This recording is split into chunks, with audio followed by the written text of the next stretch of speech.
গল্প পিয়নের আসরে সবাইকে স্বাগত জানিয়ে শুরু করছি আজকের গল্পের আসর।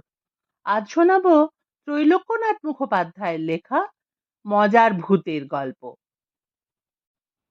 লেখক গল্পটি সাধু ভাষায় রচনা করেছেন।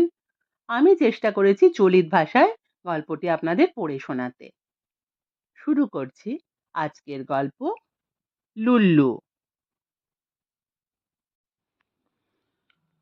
লে লুল্লু। আমির শেখের মুখ দিয়ে যখন এই কথা দুটো বেরোলো, তখন তিনি জানতেন না যে কি আপত্তি ঘটবে। কথা দুটো আমিরের অদৃষ্টে বজ্রাঘাতের মতো পড়ল। আমিরের বাড়ি দিল্লি শহরে।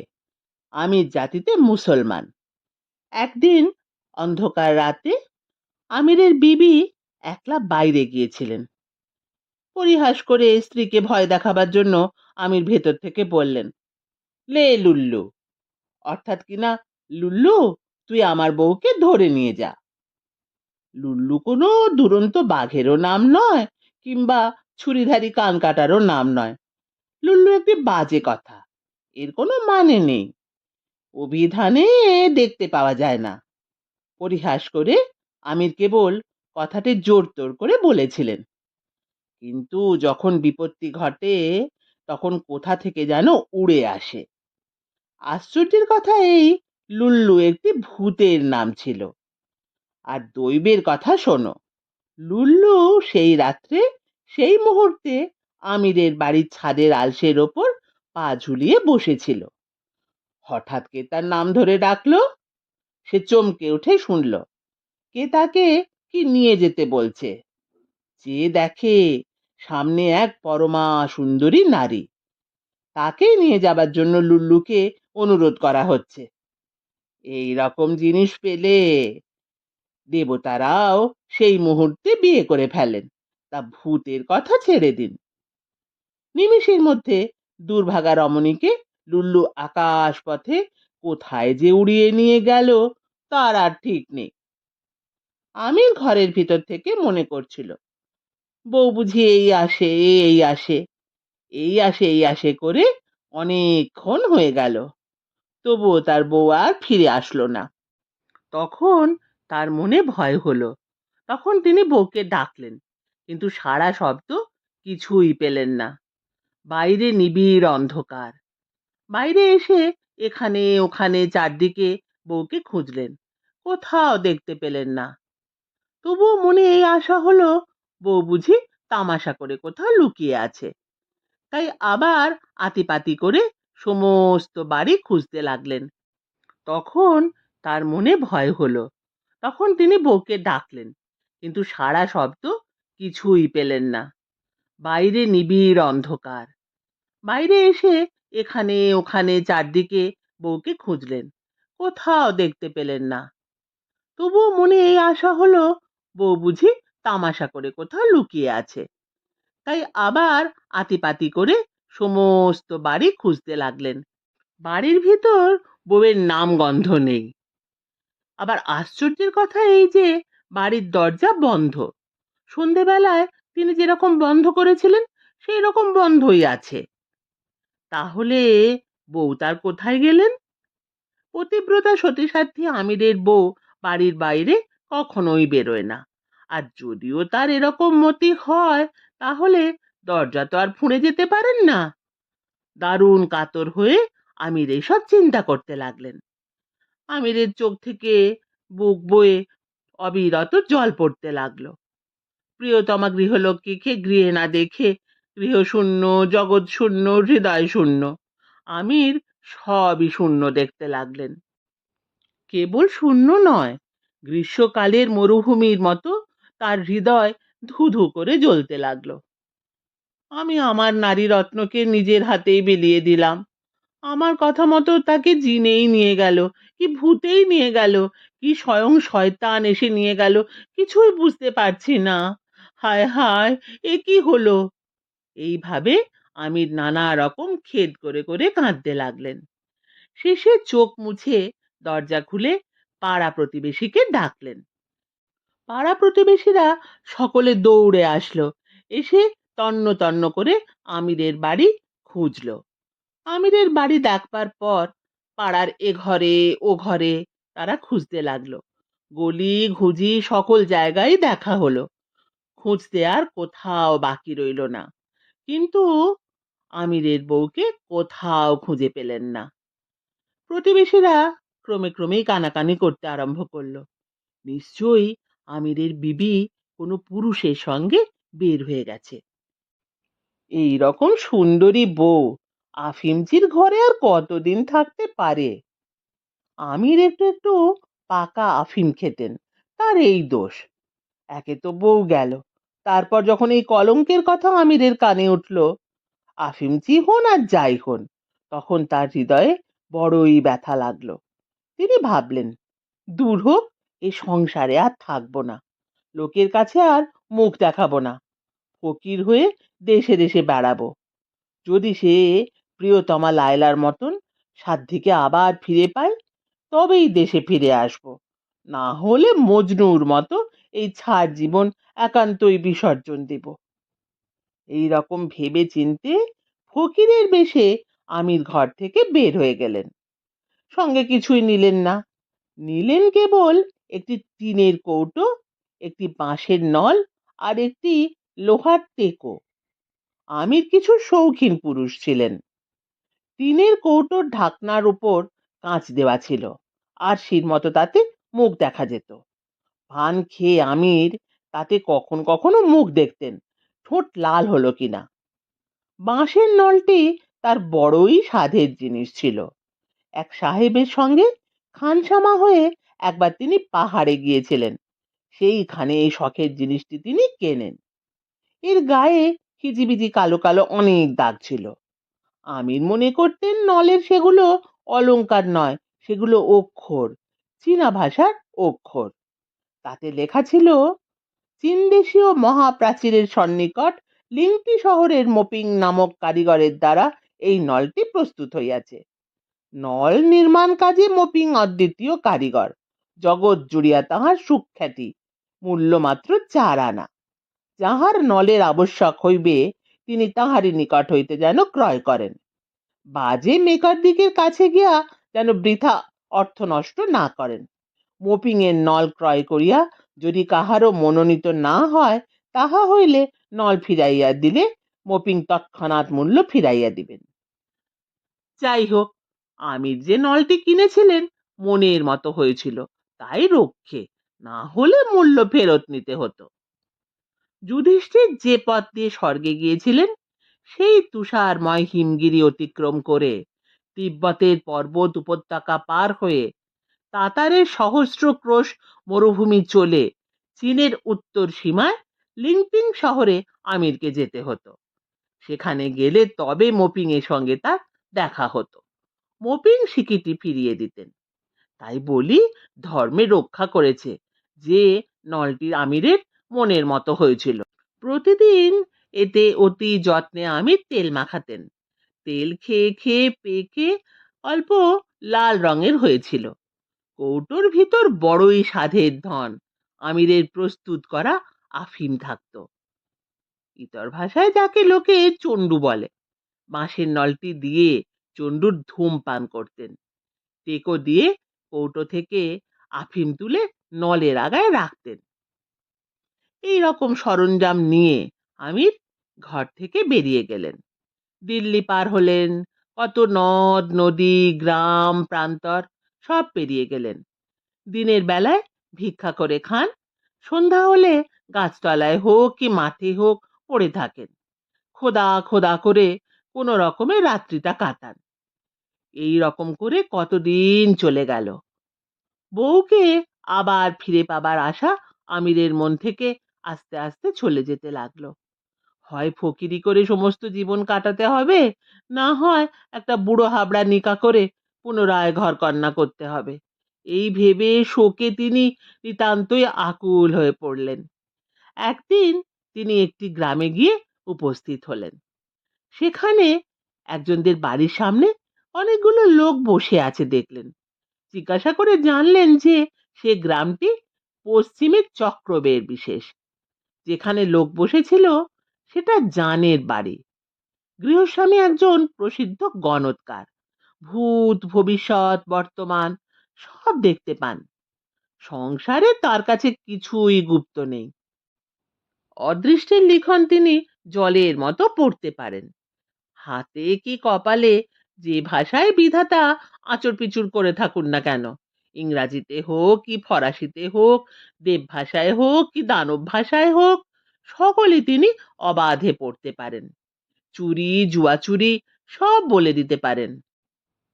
অবোধ গভর্নমেন্ট যদিও তাকে একটিও পয়সা কি একটিও টাইটেল দেয়নি, ঠিক কথা, দূর দূরান্ত থেকে তার কাছে লোক এসে থাকে। 5টি পয়সা আর 5-6টা আটা দিয়ে ভূত ভবিষ্যৎ সব গুনিয়ে নেয়। আমির বললেন, আমিও জানের বাড়ি যাই ইনশাল্লাহ তালা, কে আমার বিবিকে নিয়ে গেছে সে গুনে দেবে। আমির গিয়ে জানের বাড়ির সামনে বসলেন। অন্যান্য লোকের গোনাগাথা হলে অতি বিনীতভাবে গণৎকারের কাছে তিনি তার নিজের দুঃখের কথা আগাগোড়া বললেন। গণৎকার কিছুক্ষণের জন্য গাঢ় চিন্তায় নিমগ্ন হলেন। শেষে 4খানা খারপরা হাতে নিলেন। মন্ত্র পড়ে সেই 4খানা খারপরায় ফুঁ দিতে লাগলেন। যখন মন্ত্র পড়া আর ফুঁ দেওয়া হয়ে গেল, তখন একখানি উত্তর দিকে, একখানি দক্ষিণে, একখানি পূর্ব দিকে আর একখানি পশ্চিমে ছুঁড়ে ফেললেন। তারপর কিছুক্ষণের জন্য চুপ করে রইলেন। তারপর বললেন, ফকিরজি, আপনার স্ত্রীকে ভূতে নিয়ে গেছে, কিন্তু করব কি, আমি ভূতের রোজা নই। ভূতের ওপর আমার কিছু মাত্র অধিকার নেই। যদি থাকতো তাহলে এতক্ষণ কোন কালে আপনার স্ত্রীকে আমি এনে দিতাম। তবে আপনাকে সন্ধান বলে দিলাম, আপনি এক্ষুনি একটি ভালো রোজার অনুসন্ধান করুন। ভালো রোজা পেলে নিশ্চয়ই আপনার স্ত্রীকে ভূতের হাত থেকে উদ্ধার করতে পারবেন। এইরকম আশ্বাস পেয়ে আমিরের মন একটু সুস্থ হলো। তার স্ত্রী যে কোনো দুষ্ট লম্পটের কুহাকে পড়ে ঘর থেকে বের হয়ে যায়নি, এই দুঃখের সময় তাও তার শান্তির কারণ হলো। এখন রোজা চাই। কিন্তু ইংরেজের প্রভাবে আমাদের সকল ব্যবসায়ী একরকম লোভ পেয়েছে। অন্য ব্যবসার কথা দূরে থাক, ভূতে পাওয়া ব্যবসাটি পর্যন্ত লোভ পেয়ে গেছে। এই হতভাগা দেশের লোকগুলো এমনি ইংরেজি ভাবাপন্ন হয়েছে যে কাউকে ভূতে পেলে কি ডাইনি খেলে বলে কিনা হিস্টিরিয়া হয়েছে। এ কথায় রক্ত মাংসের শরীরে রাগ হয়, ভূত দেহে তো রাগ হবেই। তাই ঘৃণায় ভূতেরা এক বাক্য হয়ে বলে উঠল, দূর হোক, আর কাউকেও পাবো না। ডাইনিরা এক বাক্য হয়ে বলল, দূর হোক, আর কাউকেও খাবো না। ভারতের ভূতেরা ও ডাইনিরা আজ তাই মৌনী। শ্মশান মশান আজ তাই নীরব। রাত্রে 2 প্রহরের সময় জনশূন্য মাঠের মাঝখানে আকাশের দিকে পা তুলে জিহবা লক লক করে চারদিকে ঘুরে সেকালের ডাইনিরা যে চাতর করত, আজ আর সে চাতর নেই। মরি মরি ভারতের সকল গৌরবই একে একে লোপ হলো। এই অবস্থায় আর রোজার ব্যবসা কি করে চলবে? তাও এক প্রকার লোপ পেয়েছে। নানা জায়গায় কত শত গঙ্গা ময়রার ঘরে আজ অন্ন নেই। পায়ের ওপর পা দিয়ে সোনা দানা পরে যারা সুখ স্বচ্ছন্দে কাল কাটাতো, আজ তারা পথের ভিখারি। আমির দেখলেন ভালো রোজা পাওয়া বড় সহজ কথা নয়। আমির কিন্তু হতাশ হবার ছেলে ছিলেন না। মনে করলেন যে যদি আমাকে পৃথিবী ওলটপালট করে ফেলতে হয়, আমি তাও করব। যেখানে পাই সেখান থেকে ভালো রোজা আমি নিশ্চয়ই খুঁজে বার করব। এই বলে তিনি আবার দেশ পরিভ্রমণে বেরিয়ে পড়লেন। যেখানে যান সেখানেই সকলকে জিজ্ঞাসা করেন, হ্যাঁ গা, তোমাদের এখানে ভালো ভূতের রোজা আছে? ছোটখাটো অনেক রোজার সঙ্গে দেখাও হলো। অনেক মুসলমান আসলো, যারা তাবিজ লিখে ভূত প্রেত দানা দৈত্যকে দূর করেন। তাদেরও সঙ্গে দেখা হলো, কিন্তু মনের মতো কাউকেও পেলেন না। বুক ফুলিয়ে কেউই বলতে পারলো না যে ভূত মেরে আমি তোমার বউকে এনে দেব। সব শেষে অনেক পথ অনেক দূর গিয়ে আমির একটি গ্রামে গিয়ে পৌঁছলেন। সেই গ্রামে প্রথমেই একটি বুড়িমার সঙ্গে তার দেখা হলো। আমির যথারীতি তাকে জিজ্ঞাসা করলেন, হ্যাঁ গা, তোমাদের এখানে ভালো রোজা আছে? সে বুড়িমা উত্তর করলো, হ্যাঁ বাছা আছে। আমাদের গ্রামের মহাজনের মেয়েকে এই তো কদিন আগে একটা দুর্দান্ত ভূতে পেয়েছিল। মহাজনের টাকার আর অবধি নাই। সে যে কত ডাক্তার, কত বৈদ্য, কত হেকিম, কত রোজা এনেছিল, তার কি বলবো। দুপা দিয়ে জড়ো করেছিল, কিন্তু কিছুই হয়নি। কেউই সেই ভূত আর ছাড়াতে পারেনি। সব শেষে এই গ্রামের একজন দরিদ্র ব্রাহ্মণ একটি মন্ত্র পড়ে তাকে সারিয়ে তোলেন। ব্রাহ্মণ আগে খেতে পেত না। ব্রাহ্মণীর পেটে খাবার ছিল না, গায়ে জামা কাপড় ছিল না। এখন আর তার কিছুর অভাব নেই। দরজায় তার হাতি ঘোড়া উট বাঁধা। আমির এই কথা শুনে তৎক্ষণাৎ ব্রাহ্মণের কাছে গিয়ে উপস্থিত হলেন। ব্রাহ্মণের সঙ্গে দেখা করে ঝুঁকে সেলাম করে তাকে প্রথম থেকে সেই অবধি তার নিজের দুঃখের কথা বললেন। ব্রাহ্মণ বললেন, দেখো, ভূতে পেলে আমি ছাড়াতে পারি। ভূতে যদি কাউকে একেবারে উড়িয়ে নিয়ে যায়, তার আর আমি কি করতে পারি?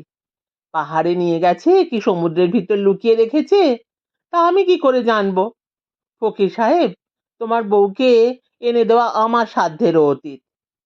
এই কথা শুনে আমির মাথা হেঁট করে সেখানেই বসে পড়লেন। চোখ দিয়ে টপ টপ করে জল পড়তে লাগলো। দুর্বাসা মুনির জাতি যেমন কঠিন, তেমনি কোমল। সেই জলেই ব্রাহ্মণের মন ভিজে একেবারে গলে গেল। ব্রাহ্মণ বললেন, শুনো ফকিরজি, তোমাকে মনের কথা বলি, কাউকে যেন বলো না। তাহলে রোজা বলে আমার যা কিছু মান সম্ভ্রম প্রতিপত্তি হয়েছে, সবই যাবে। তোমাকে সত্য করে বলছি, আমি প্রকৃত রোজা নই। ভূত ছাড়াবার একটি মন্ত্রও আমি জানি না, এমনকি গায়ত্রী পর্যন্ত জানি না। আর লেখাপড়া বিষয়ে ক খ পর্যন্ত শিখিনি। তবে এই মাত্র বলতে পারি যে আমি একজন পরম নিষ্ঠাবান ব্রাহ্মণ। চৌকায় বসে খাই।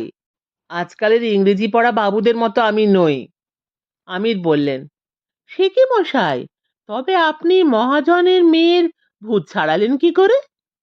ব্রাহ্মণ উত্তর করলেন, সে কথা তোমাকে সমস্ত আদ্যপান্ত বলছি, কাউকে যেন বলো না, তাহলে আমার বড়ই মন্দ হবে। আমির বললেন, আল্লাহর কসম, আমার মুখ দিয়ে এ কথা কখনোই বের হবে না। ব্রাহ্মণ বললেন, এই গ্রামে একটি তাঁতি বাস করে। তাঁতি তাঁত বুনে খায়। কোনো ল্যাঠাই ছিল না। একদিন কি মতি হলো, সে তাঁত বুনতে বুনতে একটু গুনগুন স্বরে গান করলো। নিজের কানে তার সুরটি বড়ই মধুর বলে মনে হলো। বারবার আস্তে আস্তে গেয়ে তার বড়ই ভাল লাগলো। তাতেই মনে মনে ভাবলো, আমি একজন প্রকৃত গাইয়ে। এই গুণটি এতদিন প্রচ্ছন্ন অবস্থায় মিছিমিছিই নষ্ট হচ্ছিল। জগতের দশাই এই। তা না হলে হীরামণি মুক্ত উপরে চকমক না করে মাটি কি জলের ভিতর কেন বৃথা পড়ে থাকবে? যাই হোক, এখন থেকে গান গেয়ে আমি জগৎ মুগ্ধ করব। মধুর তানে সব সময় জগতের কানে সুধা ঢেলে দেব। আপাতত প্রতিবাসীদের আমার গুণের একটু পরিচয় দিই। এই বলে তাঁতি ক্রমশ গলা ছেড়ে গান আরম্ভ করলো।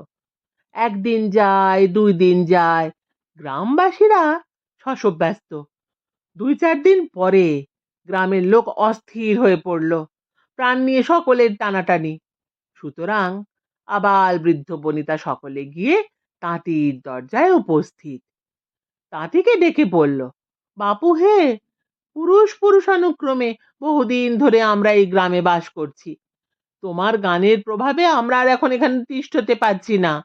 বলো তো, ঘর দাঁত ছেড়ে উঠে যাই, আর না হয় চুপ করো, গানে ক্ষান্ত দাও। তাঁতি বলল, না মশাই, সে কি কথা, গ্রাম থেকে উঠে যাবেন কেন? সুরবোধ নেই বলে যদি আমার গান আপনাদের কানে ভালো না লাগে, তাহলে আপনাদের আর বিরক্ত করতে চাই না। আজ থেকে আমি মাঠে বসে গান করব। যার রসবোধ আছে সে মাঠে গিয়ে আমার গান শুনবে, আর পারিতোষিক রূপে আমি তাকে কড়ি দেব। এই রকম আশ্বস্ত হয়ে গ্রামের লোক যে যার ঘরে চলে গেল। তাঁতি গিয়ে মাঠের মাঝখানে এক অশ্বত্থ গাছের নিচে তাঁত খাটালো। সেখানে বসে মনে সুখে গান করতে লাগলো। তবে খেদের বিষয় এই, শুনতে কেউ যায় না, জনপ্রাণী সেদিক মাড়ায় না, কাক পক্ষী সেদিকে ভুলেও উড়ে যায় না। ব্রাহ্মণ বলছেন, ফকিরজি, আমি বড়ই দরিদ্র ছিলাম। এই গ্রামের ভিতর আমার মতো দিন দুঃখী আর কেউ ছিল না। গৃহিণী আর আমি যে কত উপোস করেছি তা বলতে পারি না। নিজের যাই হোক, ব্রাহ্মণের শীর্ণ দেহ, মলিন মুখ দেখে সত্যি আমার প্রাণ কাঁদত। কি করব, কোনো উপায় ছিল না। মনের আগুন মনেই নিবাতাম, চোখের জল চোখেই শুকাতাম। ব্রাহ্মণী একদিন আমাকে বললেন, আজ ঘরে আটা নেই, তাঁতি বলছে তার গান শুনলে 1 পণ কড়ি দেবে। যাও না, একটুখানি কেন শুনে এসো না গো। 1 পণ কড়ি পেলে ঘরে অন্ন হবে, দুজনে খেয়ে বাঁচবো। আমি বললাম, দেখো ব্রাহ্মণী, ওই কথাটি আমাকে বলো না। শুলে যেতে বলো তা যেতে পারি, আগুনে পুড়ে মরতে বলো তাও মরতে পারি, কিন্তু তাঁতির গান আমাকে শুনতে বলো না। তিলেকের জন্য সে দগ্ধানি আমি কিন্তু সহ্য করতে পারবো না। এই কথা বলে ব্রাহ্মণীর সঙ্গে আমার একটু বচসাই হলো। ব্রাহ্মণী আমাকে ঘর থেকে ঠেলে বের করে দিলেন। বললেন, যাও, একটুখানি তাঁতির গান শুনে 1 পণ কড়ি নিয়ে এসো। পথে বেরিয়ে আমি মনে মনে ভাবলাম, কি করব, তাঁতির গান শুনি কি করে? অথচ কড়ি না নিয়ে আসলে ব্রাহ্মণী আর রক্ষা রাখবেন না। তাঁতির গান শোনার চেয়ে মরা ভালো, এ ছাড় জীবনে আর দরকার নেই, গলায় দড়ি দিয়েই মরি। এই রকম মনে মনে ঠিক করে একজনদের বাড়ি থেকে এক গাছি দড়ি চেয়ে নিলাম। এ মাঠে তাঁতি গান করছে, অন্যদিকে প্রায় 2 ক্রোশ দূরে আরেকটি মাঠে গিয়ে আরেকটি অশ্বত্থ গাছে দড়িটা খাটালাম। ফাঁসিটা ঠিক করে নিলাম, গলায় দিই আর কি। এমন সময় সেই গাছের ভিতর থেকে একটা ভূত বের হলো। ভূত আমাকে বলল, ওরে বামুন, তুই করছিস কি? আমি আদ্যোপান্ত সব ঘটনা তার কাছে বললাম। ভূত বলল, আর ভাই ও কথা বলিস নে, যে গাছের তলায় এখন তাঁতি গান করছে, যুগ যুগান্ত থেকে ওই গাছে আমি বাস করছিলাম। গাছটি আমার বড়ই প্রিয় ছিল, কিন্তু হলে হবে কি, সেই যেদিন থেকে তাঁতি তার গলায় গান আরম্ভ করলো, সেদিন থেকে আমাকে ও গাছ মাঠ ছেড়ে পালাতে হলো। দেখছি দুজনেই আমরা বিপদে বিপন্ন। তা তোর ভাবনা নেই, তুই বাড়ি ফিরে যা।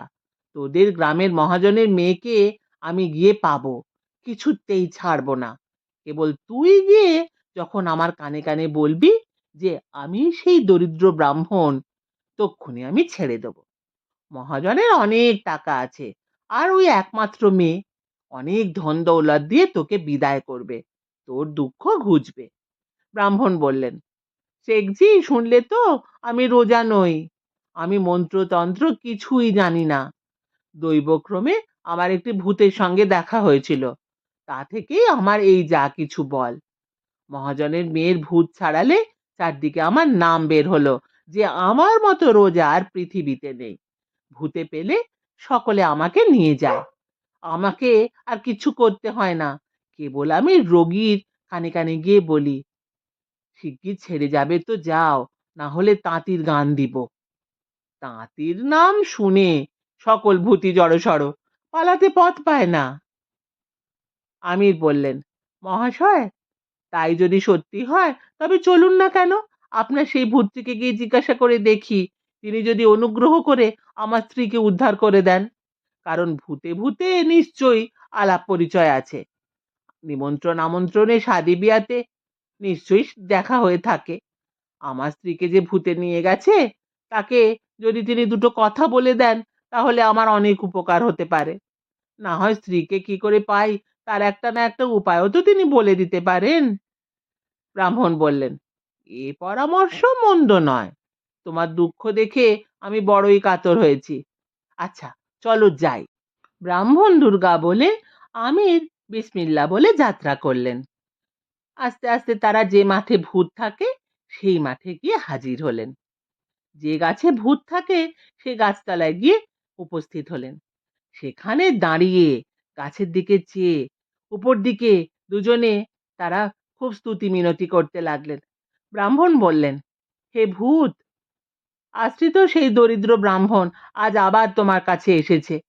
তোমার কৃপায় তার প্রাণ রক্ষা হয়েছে। তোমার কৃপায় তার দরিদ্রতা ঘুচেছে। পৃথিবীতে যত ভূত আছে সকল ভূতের তুমি শ্রেষ্ঠ, তুমি ভূতের রাজা। কৃপা করে দেখা দাও, আর একবার দেখা দাও। মুসলমান বলল, ভূত সাহেব, হুজুরের নাম শুনে কদমবসি করতে এখানে এসেছি। আমার মনস্কামনা সিদ্ধ করুন। হুজুরের এই গাছতলায় কাঁচা পাকা সিন্নি চড়াবো। এইভাবে নানা রকমের স্তব করতে করতে গাছটা দুলতে লাগলো। ডালপালা সব মরমর করতে লাগলো। তারপর গাছের ডগায় এক জায়গায় হঠাৎ অন্ধকার হলো। দুপুর 2 প্রহর, চারদিকে সূর্যের আলো, সব জায়গাতেই আলো, কেবল সেই জায়গাটাতে অন্ধকার রাশি ক্রমশ গাঢ় হতে লাগলো। শেষে তা এক ভীষণ প্রকাণ্ড নরমূর্তিতে পরিণত হলো। নরমূর্তি ধরে ভূত গাছ থেকে নেমে আসলো, এসে গাছের পাশে দাঁড়ালো। গাছের পাশে দাঁড়িয়ে ভূত একটু রেগে বলল, বামুন, আজ আবার কেন এসেছিস? তোর মতো বিটলে বামুন আমার অবদ্ধ নয়। ইচ্ছা হলে এক্ষুনি তোর ঘাড় মুচড়িয়ে দিতে পারি। ব্রাহ্মণ বললেন, প্রভু, আমি নিজের জন্য আপনার কাছে ভিক্ষা করতে আসিনি। আপনার প্রসাদে আমার কোনো কিছুর অভাব নেই।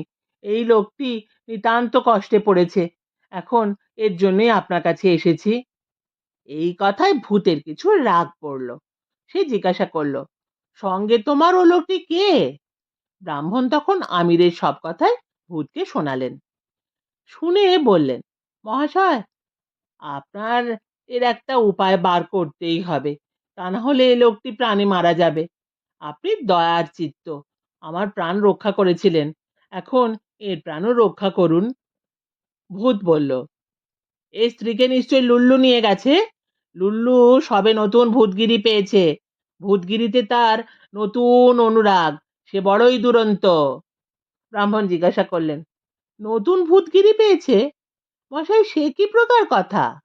ভূত হেসে বলল, এ কথা তোমরা কিছুই জানো না। লোকে বলে অমুক মানুষ মরে ভূত হয়েছে। ঠিক সেটি সত্য কথা নয়। মানুষ নিজে মরে নিজের ভূত হয় না। মানুষ মরলে আমরা কেউ গিয়ে তার ভূতগিরি করি। লক্ষ লক্ষ ভূত পৃথিবীতে অবস্থান করছে। কেউ বা ভূতগিরি করবার কর্ম পেয়েছে, কেউ বা ভূতগিরি করবার উমেদারি করছে, আবার কেউ বা বেকার বসে আছে। আমাদের যিনি কর্তা, তিনি ভূতদের এই কাজে নিযুক্ত করেন। ভূতকে তিনি বলেন, যাও, অমুক মানুষের সঙ্গে সঙ্গে থাকো, সে মরলে তার ভূত হও, তার ভূতগিরি তোমাকে দিলাম।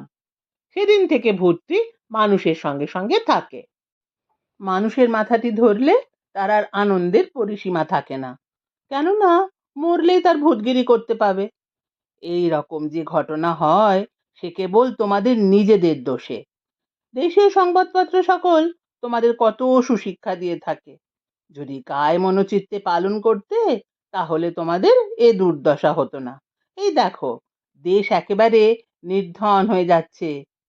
বিলিতি কাপড় দিয়ে বিদেশিরা ধন লুটছে। ভালো কাপড় না পরলেই তো হয়। যদি কাপড় না পরো, তাহলে তো আর তোমাদের কেউ ধন লুটতে পারে না। রেল করে বিদেশিরা ধন নিয়ে যাচ্ছে। ভালো রেলে না চড়লেই তো হয়। পায়ে হেঁটে কেন কাশী বৃন্দাবন যাও না? তা যদি করো, তাহলে বিদেশিরা তোমাদের দেশে রেল করতে কখনোই আসবে না। দেশের ধন দেশেই থেকে যাবে। সেই রকম আমরা তোমাদের ভূতগিরি করি। আমরা তোমাদের ভূতগিরি করবার উমেদারিতে থাকি। ভালো, তোমরা যদি মরা ছেড়ে দাও, তাহলে তো আর কেউ তোমাদের ভূতগিরি করতে আসে না। তাই বলি, না মরলেই তো সব কথা ফুরিয়ে যায়। নিজে তোমরা মরবে, আর যত দোষ আমাদের। অপরাধের মধ্যে এই যে আমরা তোমাদের ভূতগিরি করি। যাই হোক, লুল্লু বহুদিন হলো ভূতগিরি করবার জন্য দরখাস্ত করেছিল। তার কপাল ভালো, ভূতগিরি কোথাও জোটেনি। শেষে কর্তা তাকে দুঃখীরাম চণ্ডালের ভূতগিরির উমেদারিতে নিযুক্ত করেন। দুঃখীরাম যদিও বুড়ো হয়েছিল, তবুও তার শক্তি সামর্থ্য বিলক্ষণ ছিল। কিছুতেই মরতে চায় না। বুড়োর কুব্যবহারে লুল্লু বড়ই বিরক্ত হয়েছিল, আজ বহুদিন হলো দুঃখীরামের মৃত্যু হয়েছে। লুল্লু তার ভূতগিরি পেয়েছে। লুল্লু একটি সভ্য ভব্য নতুন ভূত। সে যে এতদিন পরে এখন মনের সাথে ভূতগিরি করছে, তোমাদের মুখে এ কথা শুনে বড়ই খুশি হলাম। ব্রাহ্মণ বললেন, সে কি কথা মশাই? দুরাচার লুল্লুর কাজে আপনি সন্তুষ্ট? আমরা যে আপনার কাছে তার নামে অভিযোগ করতে এসেছি। এর স্ত্রীকে আপনি উদ্ধার করে দেবেন, সেই প্রার্থনায় যে আপনার কাছে এসেছি। এরকম অনেক বাদানুবাদের পর ভূত বলল, দেখো, আমি এখন বৈরাগ্য ধর্ম নিয়েছি। সংসারের বাদ বিসংবাদ ভালো মন্দ কিছুতেই থাকি না। আমি জানি না লুল্লু এখন এর স্ত্রীকে কোথায় রেখেছে। খুঁজে দেখি, এরকম অবকাশ আর আমার নেই। তোমরা এক কাজ করো, এখান থেকে 10 ক্রোশ দূরে মাঠের মাঝখানে একটা পুরাতন কুয়ো আছে। সে কুয়োয় এখন জল নেই। তার ভিতর ঘ্যাঘো বলে একটি ভূত থাকে। ঘ্যাঘো সকল খবর রেখে থাকে। ভূতদের মধ্যে সে একরকম গেজেট। তোমরা তার কাছে যাও, সে সব সন্ধান বলে দেবে। তবে কথা এই, আজ কিছুদিন হলো ঘ্যাঘো মনের দুঃখে জ্বর হয়েছে। মনের খেদে কোথায় সে কূপের ভেতর বসে রয়েছে, কথা বলে না, ডাকলে উত্তর দেয় না। দেখা পাওয়া ভার, তবু চেষ্টা করে দেখো। ব্রাহ্মণ এবং আমির আর করেন কি, দুইজনে ঘ্যাঘোর খোঁজে চললেন। যেতে যেতে সেই মাঠে গিয়ে হাজির হলেন। কূপের পাশে গিয়ে ঘ্যাঘোকে ডাকতে লাগলেন। ব্রাহ্মণ ডাকলেন, ঘ্যাঘো মহারাজ, ঘ্যাঘো বাবু, ঘরে আছেন? মুসলমান ডাকলেন, ঘ্যাঘো সাহেব, বাড়ি আছেন? ডেকে ডেকে দুজনেরই গলা ভেঙে গেল। তবুও ঘ্যাঘো কুয়ো থেকে বের হলো না, উত্তর পর্যন্ত দিল না। দুজনে তখন ভাবলেন, এ তো বড়ই বিপদ, এর আবার কি উপায় করা যায়? ব্রাহ্মণ অনেক ভেবে চিনতে বললেন, চলো আমরা তাঁতির কাছে যাই। বিরস বদনে দুজনে ফিরলেন। গ্রামে এসে তারা দুজনে তাঁতির কাছে গেলেন। ব্রাহ্মণ তাঁতিকে বললেন, ভায়া, তোমাকে একটু উপকার করতে হবে। ঘ্যাঘো নামে একটি ভূত আছে, সে আমার পরম বন্ধু। তার কানের ভেতর ভীষণ পোকা হয়েছে, সেই পোকা কিছুতেই বের হচ্ছে না। দারুণ কষ্টে ঘ্যাঘো এখন একটি কুয়োর ভিতর আশ্রয় নিয়েছে। খাওয়া ঘুম সব ছেড়ে এখন কুয়োর ভেতরেই থাকে। ডাকলে উত্তর দেয় না, বাইরেও আসে না। মানুষের কানে পোকা হলে অনেক মালওয়াতের গানে বের হয়ে যায়, কিন্তু ভূতের কানের পোকা তোমার গান ছাড়া কিছুতেই বের হবে না। অতএব তুমি যদি একবার সেই কুয়োর ধারে বসে একটু গান করো, তাহলে বড়ই উপকার হয়। এই পর্যন্ত ইচ্ছা সত্ত্বে কেউ তাঁতির গান শোনেনি। আজ তাকে গান গাওয়ার জন্য লোকে উৎসুক। এই অহংকার রাখবার কি আর জায়গা আছে? আহ্লাদে আটখানা হয়ে তাঁতি বলল, আমি এক্ষুনি যাচ্ছি, কাপড় পরে আসি। তাঁতি কাপড় পরে তক্ষুনি ঘর থেকে বের হলো। তিনজনে আবার সেই কুয়োর দিকে চললেন। কুয়োর ধারে গিয়ে তাঁতি আসন করে গান আরম্ভ করলেন। তখন ঘ্যাঘো ভাবলো, মনের খেদে জ্বর হয়ে একলা কুয়োর ভিতর বসে আছি, এখানে আজ আবার একই ভীষণ ব্যাপার। সেকালে কবির চিতেন শুনেও প্রাণ ধরতে পেরেছিলাম, তাতেও প্রাণ বের হয়নি। আজ যে দেখছি মহাপ্রাণী ধরফর করে বের হয়। ঘ্যাঘো তবুও কিন্তু সহজে কূপ থেকে বের হলো না। যখন দেখলো তাঁতির গানে তার নিতান্তই প্রাণ বের হয়ে যায়, তখন আর কি করে, কাজেই বের হতে হলো। হামাগুড়ি দিয়ে কুয়ো থেকে বের হলো। ঘ্যাঘো বেটে খেতে হাড়োটা বুড়ো সুড়ো ভূত। মনের খেদে দেহ তার এতই জড়ো হয়েছিল যে তার চোখ মুখ নাক থেকে আগুনের স্ফুলিঙ্গ বের হচ্ছিল। কুয়ো থেকে বের হয়ে ভূত একদিকে ঊর্ধ্বশ্বাসে পালাবার আয়োজন করছে। এমন সময় ব্রাহ্মণ আর আমির এসে তার সামনে দাঁড়ালেন। ব্রাহ্মণ তাকে বললেন, ঘ্যাঘো, তুমি পালিও না, তোমার ভয় নেই। ওই দেখো, তাঁতি ভাই চুপ করেছে। আর পালাবেই বা কোথায়? যেখানে যাবে সেখানে গিয়ে তাঁতি ভাই গান জুড়ে দেবেন। তার চেয়ে তোমাকে একটি কথা জিজ্ঞাসা করি, সত্যি সত্যি উত্তর দাও। আমরা তাঁতি ভাইয়াকে নিয়ে ঘরে ফিরে যাই। ঘ্যাঘো ব্রাহ্মণের মুখের দিকে চাইলো, তাঁতির মুখের দিকে চাইলো, দেখলো গলা পরিষ্কার করে তাঁতি আরেকটি গান আরম্ভ করবার জন্য উদ্যোগ করছে। তাই দেখে ঘ্যাঘোর আত্মা পুরো শুকিয়ে গেল। সে বলল, আচ্ছা, কি বলবে বলো, কি জিজ্ঞাসা করবে? ব্রাহ্মণ বলল, লুল্লু নামে তোমাদের যে ভূত আছে, সেই আমিরের স্ত্রীকে নিয়ে গেছে। কোথায় রেখেছে তুমি বলতে পারো? আর কি করেই বা তার উদ্ধার হয়? ঘ্যাঘো বলল, অনেক দিন ধরে ঘোর দুঃখে জড়ো হয়ে আমি এই কুয়োর ভিতর বসে আছি। সংসারের সংবাদ বড় কিছু রাখিনি, তবে তাঁতির গান যদি আর না শোনাও, তাহলে খোঁজ করে দেখতে পারি। ব্রাহ্মণ বললেন, তুমি খুঁজতে যাই বলে পালিয়ে যাবে, শেষে আর তোমার দেখা পাবো না। আমরা তেমন বোকা নই যে তোমাকে ছেড়ে দেব। ঘ্যাঘো উত্তর করলো, পালিয়ে আর কোথায় যাব? যেখানে যাব সেখানে গিয়ে তোমার তাঁতির গান জুড়ে দেবে। তাছাড়া আমিরের বউ কোথায়, খোঁজ না করে আমি কি করেই বা বলি? ব্রাহ্মণ বললেন, সত্যি করো যে তুমি খুব তাড়াতাড়ি ফিরে আসবে? ঘ্যাঘো বলল, আমি সত্যি বলছি, খুব তাড়াতাড়ি ফিরে আসব। তখন ব্রাহ্মণ বললেন, আচ্ছা, তবে যাও, তাড়াতাড়ি এসো, আমরা এখানে বসে রইলাম। ঘ্যাঘো বললেন, দাঁড়াও, আমি আমার বড় নাগড়া জুতো জোড়াটি পায়ে দিয়ে আসি। সে জুতাটি পায়ে দিলে আমি হাওয়ার উপর খুব ভালোভাবে চলতে পারি। মুহূর্তের মধ্যে ভারত ভূমি ভ্রমণ করতে পারি। এই বলে ঘ্যাঘো আবার কুয়োর ভিতর গেল, নাগড়া জুতো পায়ে দিয়ে বাইরে আসলো, বাতাসের ওপর উঠে হন হন করে খুব জোরে চলতে লাগলো। খুব তাড়াতাড়ি অদৃশ্য হয়ে গেল। ব্রাহ্মণ আর আমির আর তাঁতি সেইখানে বসে রইলেন। ঘ্যাঘো ফিরে এসে কি বলে এই কথা আলোচনা করতে লাগলেন। সবাই একদিকে আকাশের দিকে তাকিয়ে রইলেন। কখন আসে কখন আসে এই মনে মনে করতে লাগলেন। কিছুক্ষণ পরে আমির বলে উঠলেন, ওই আসছে, ওই যেন উত্তর দিকে কালো দাগটার মতো কি দেখা যাচ্ছে। কাছে হতেই সকলেই বলে উঠলেন, ঘ্যাঘো বটে, নাগরা জুতো পরে ঘ্যাঘো আসছে।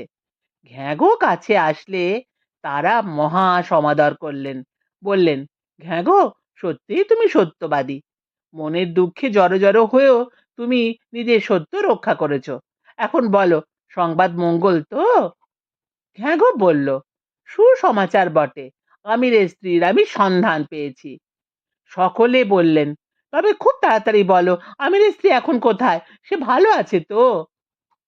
ঘ্যাঘো বলল, হিমালয়ের প্রদেশে ভিত্তাল নামে একটি হ্রদ আছে। হ্রদের ভিতর পাহাড়ের গায়ে লুল্লু একটি ঘর খুলেছে। জলে ডুব দিয়ে তবে সে ঘরের ভিতর যেতে পারা যায়, অন্য কোনো পথ নেই। তার ভিতর লুল্লু আমিরের স্ত্রীকে লুকিয়ে রেখেছে। শুনছিলেন ত্রৈলোক্যনাথ মুখোপাধ্যায়ের লেখা মজার ভূতের গল্প লুল্লু। কেমন লাগছে কমেন্ট করে জানাবেন। ফিরে আসছি দ্বিতীয় পর্ব নিয়ে।